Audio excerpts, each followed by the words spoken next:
Okay. Gonna I'm over here looking at the phone.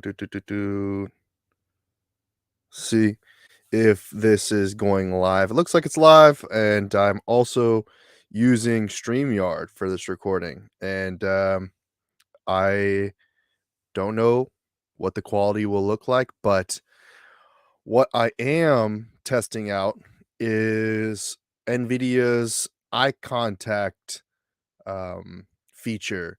The new Nvidia broadcast software now includes the eye contact beta. So I can look basically down and the camera will hold eye contact, which is really interesting. So if I turn that off, you can guys see in the video that I'm looking down at the monitor, turn it back on, and my eyes lock back onto the camera. And this will actually give a little bit more of um, a personal touch to the way that audience interacts and that eye contact is kept, and it's all utilizing um AI features. And so this series that I've started doing with the Trent Knox show and podcast has been tentatively or maybe permanently titled Creator Economy Talks. And I've done one previously, and it's a solo podcast, but I do intend to invite guests.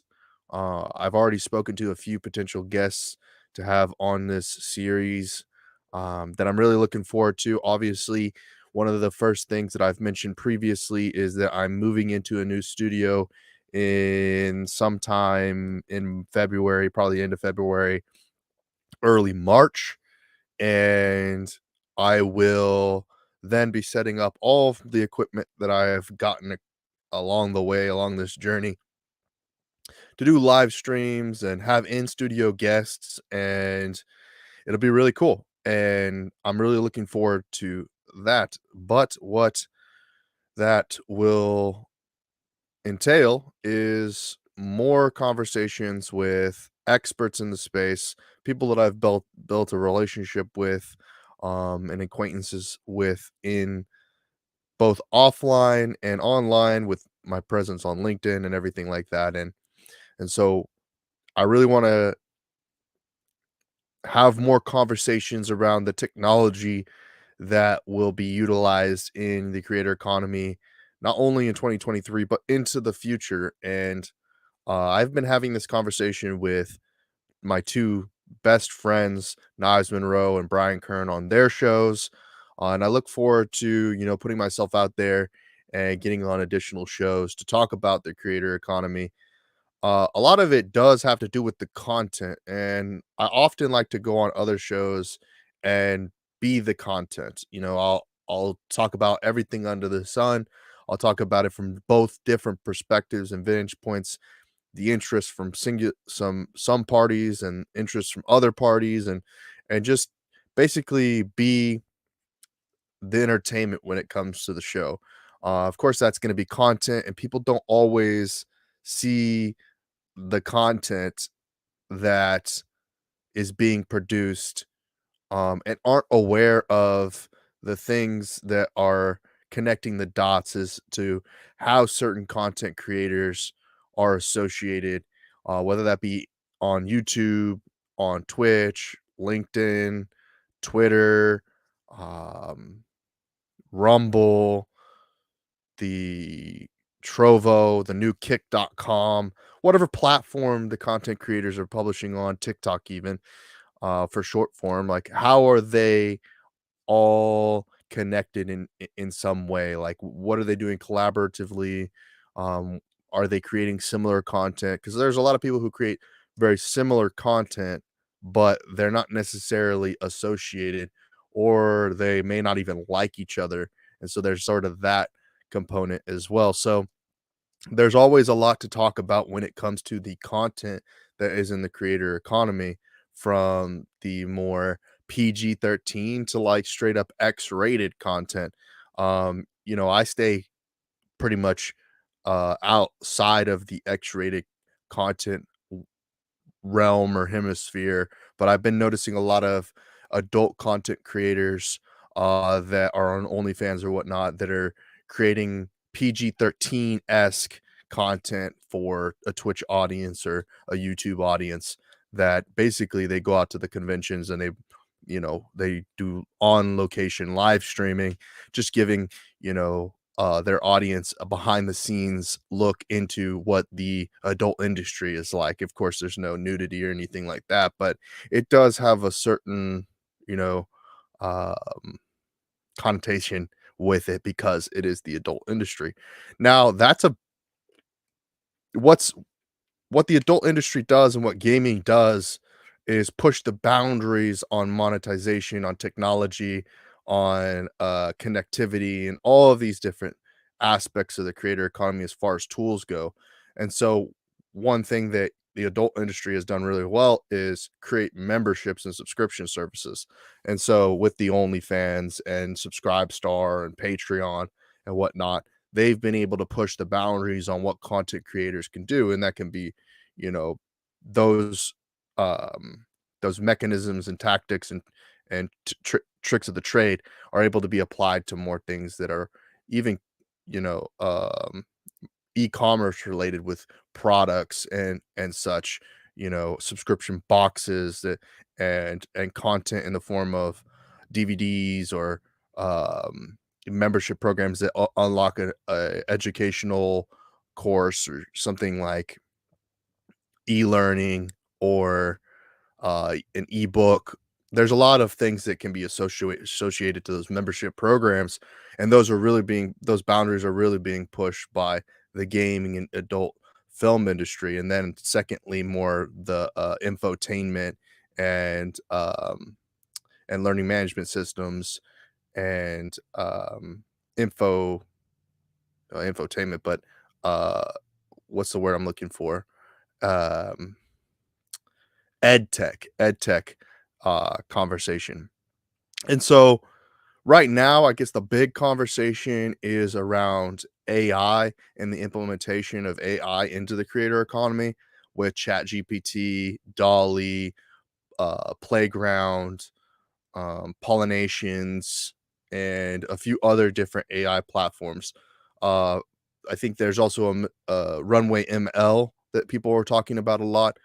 Runway ML is kind of an aggregator of a bunch of different tools in the machine learning space.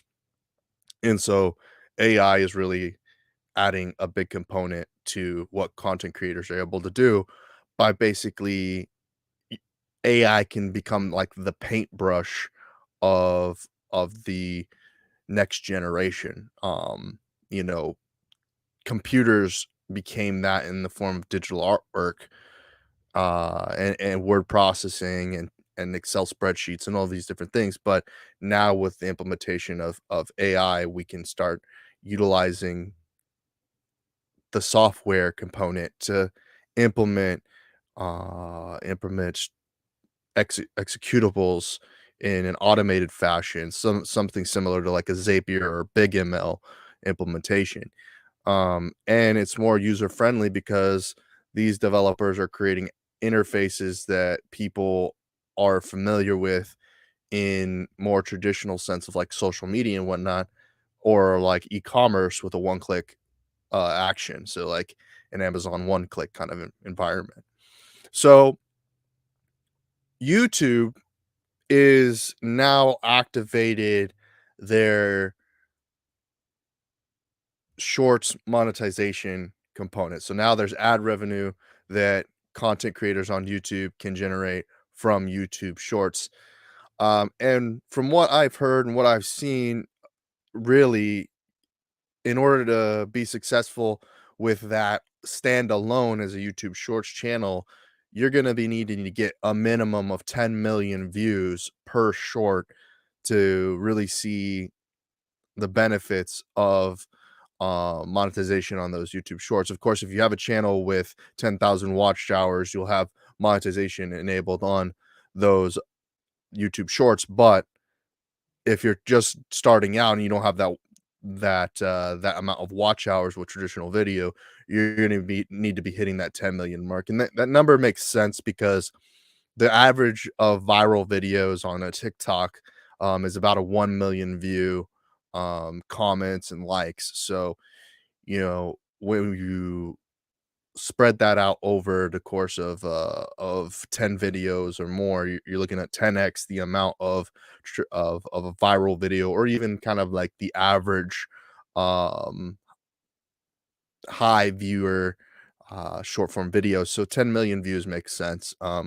Now, is that a difficult number to accomplish? Depends on the content that you're creating. As I mentioned earlier, it's kind of a it's there's a lot of different niches that you can enter into, in this space right now, and those are always evolving as content creators get more creative with the work that they do. I think business is one that I'm very much in tune with and tuned to, especially when it comes to the LinkedIn platform, and paying attention to what the content creators are doing on LinkedIn. And you cannot,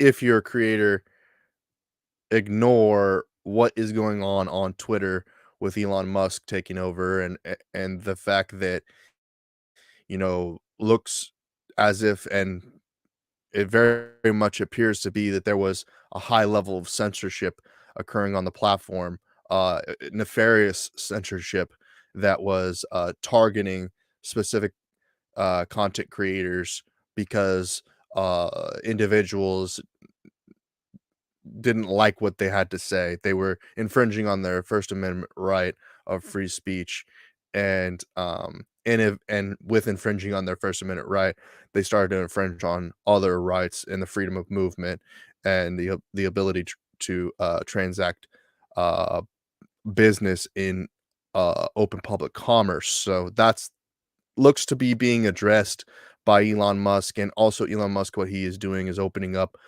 additional monetization, tools on the platform of Twitter. So it's somewhere to pay attention to. Obviously, Twitter's more of a journalist platform, or getting kind of like the bite-sized news or the current events. It's not necessarily a business platform, and it's not necessarily a entertainment platform to go to watch videos, but it is something that you can scroll for a good amount of time to find the content that you're most interested in, similar to TikTok. And so, if you're comparing the two, that instant gratification component exists on Twitter and exists on TikTok in very similar ways.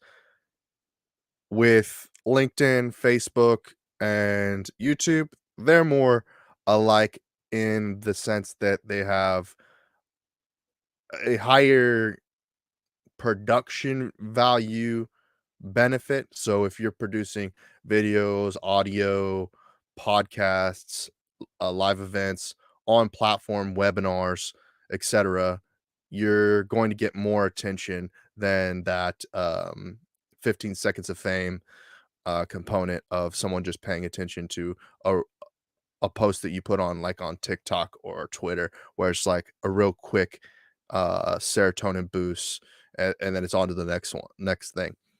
So in the creator economy, some of the things that to look out for are definitely new ways to create memberships, and new ways to convince your audience to, um, engage on a deeper level with the content creator, whether that be in the form of, access to special events in person and online, through different tiered subscriptions, which ultimately become a membership program. And then we're gonna see a lot more, uh, direct to consumer, distribution of products, both in and I just learned this word, the consumer packaged goods space and the durable goods space. So I recently I knew there was a difference, but I recently read up again and got a better idea of what a durable good is versus a consumer packaged good. And so with that food and beverage, clothing, those type of more perishable items, in the consumer packaged goods space, we're going to see creators starting their uh, own brands in the CPG space, whether that be like an energy drink, a food like a chocolate bar, um, even like ready made meals, frozen dinners. Merchandise, of course, is going to be continue to be a big play with clothing and apparel. We might even see some more shoe collaborations with coming out, or even first party, private label, whatever the case may be, a shoe that a content creator produces and brings to market.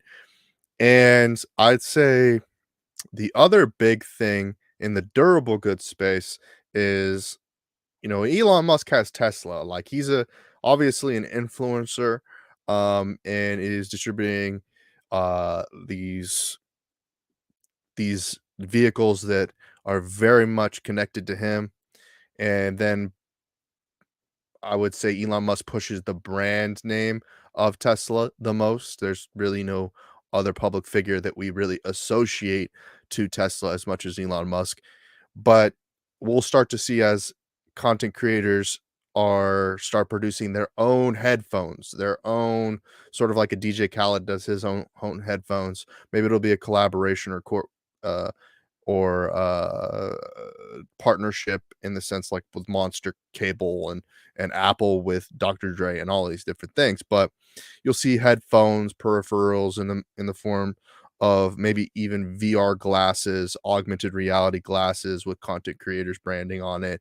You're going to start to see probably cellular devices that are branded with content creators information on it already. And it might even be sort of a situation where you purchase a device and it comes with the skin of a content creator and access to a premium version of their membership, where they get, specific updates and different little knickknacks and memorabilia and whatnot associated with those devices. It's a big bite to chew, of course, when we're talking we scale up from consumer packaged goods up to durable goods for content creators. Of course, it'll take some time to do that. Mr. Beast does it in kind of a hybrid sense of having a durable good for the public in the form of a restaurant that people can publicly go to and purchase consumer packaged goods in the form of burgers and fries and drinks and like that, what have you. Um, and also shout out Danny Duncan. He does something very similar to that with his merchandise down in Florida. Um, will I think it's a possibility in 2023 to see that grow, to see more content creators opening up their own brick and mortar for their fans to come to. I was just speaking um, in another chat with someone about the fact that we'd like to see content creators doing more of their own in-person meetups at their own venues, having their own private clubs that they can go to. The whole concept around having having a membership program through blockchain or cryptocurrency seems like it's too much of an ask for the average consumer. Not enough people are invested into the technology of Web3 and blockchain to really get that to be come over. Um, but on a more Patreon membership level, I think there's an opportunity really to do like more content creators doing a weekly meetup at their own venue, where people from around the world can come see them, and them having their own appearance fees. Because in traditional business, like when you're talking about creators that are making music, they usually are paid like an appearance fee to go to a club or what have you. And um and, and then it's like it's a slight commission off the door tickets, off the bar, off of performance tips, etc. Whereas in this, there would be they would be taking all of the profits and nothing, leaving basically nothing on the table if they were doing it all first party, instead of working with third party business owners. And live streamers will continue to make a lot of money in this space. They're constantly innovating with the way that they use their canvas to work with advertisers to publish content directly to their broadcasts. So that's similar to what Amplify is doing with their augmented advertising. And the tools for live streaming will get better. I'm testing out StreamYard now because I see an opportunity to repurpose the content that is created in live video format into a post-produced video.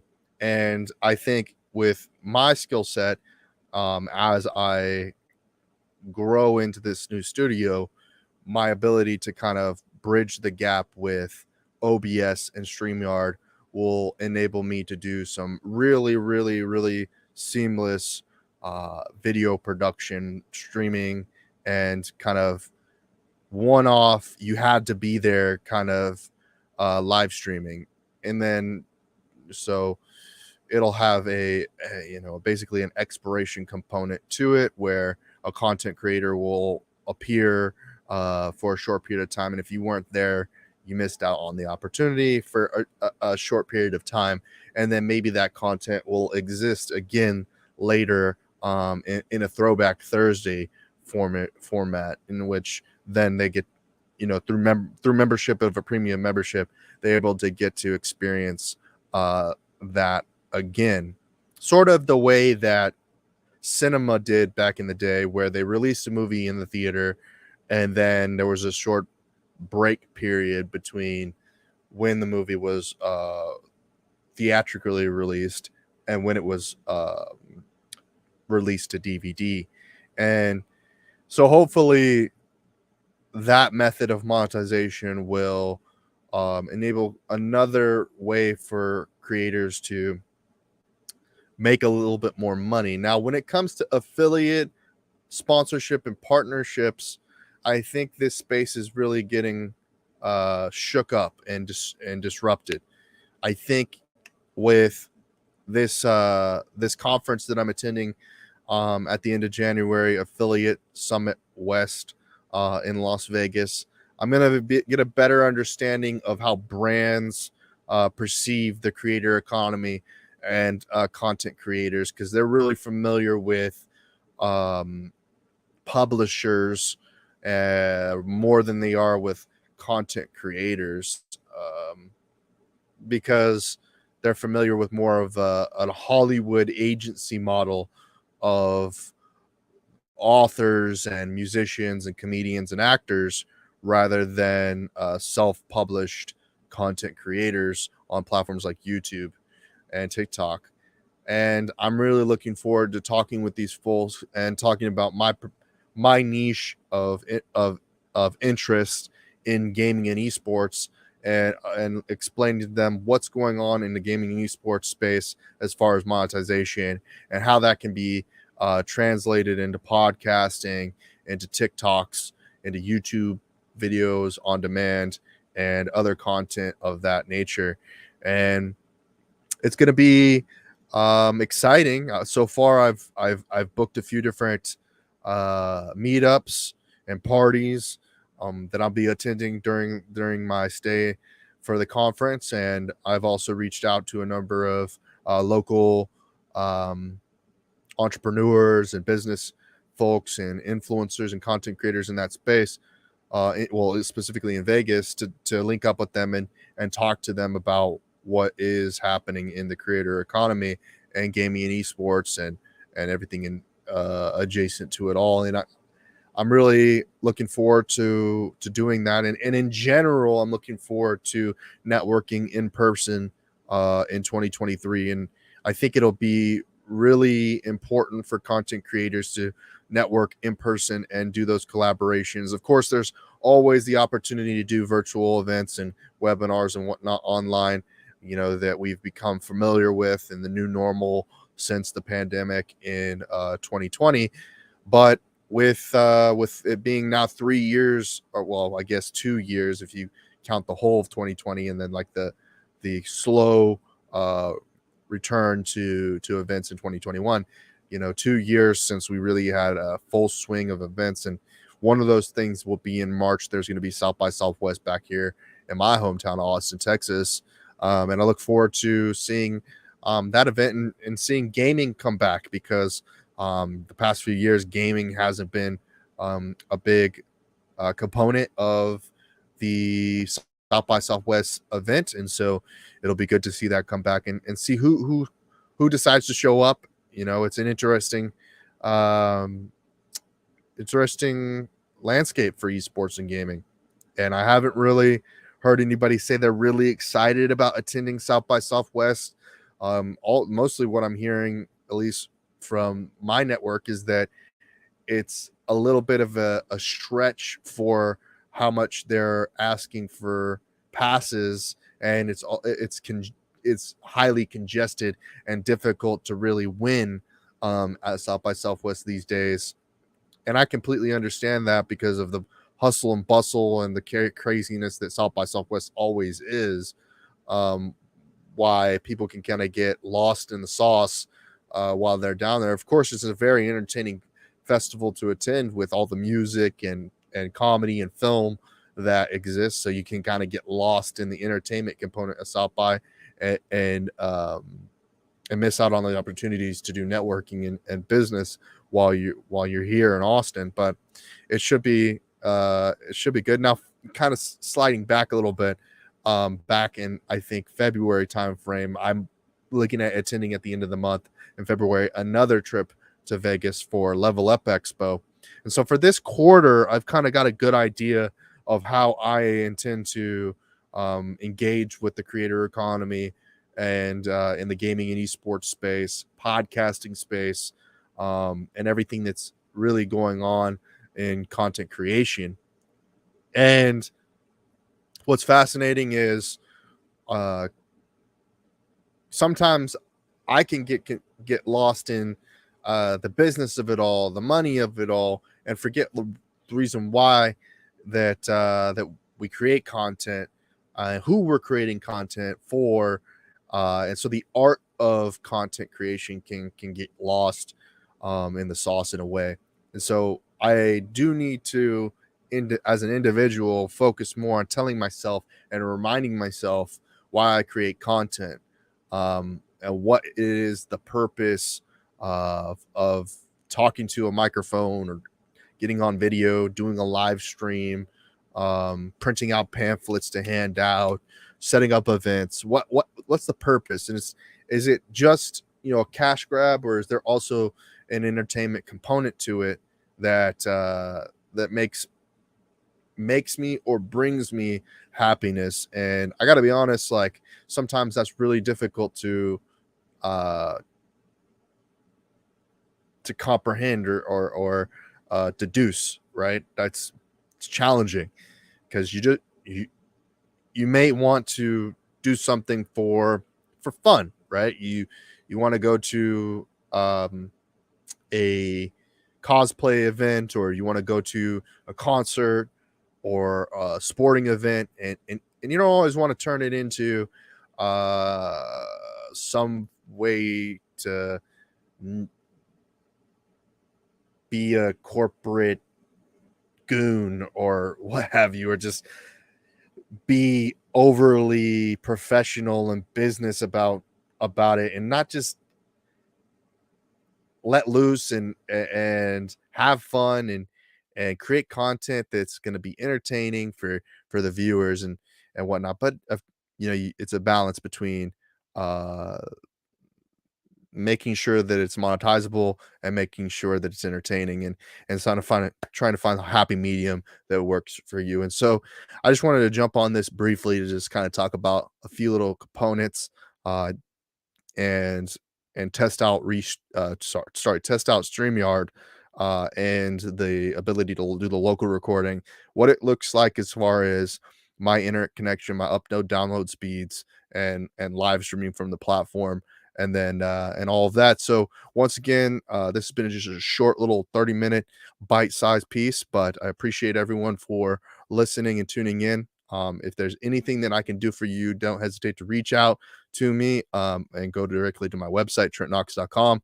for anything, any updates and everything that's going on in the world of Trent Knox and Trent Knox Productions and all of the things. But again, I'll catch you on the next one. Signing off.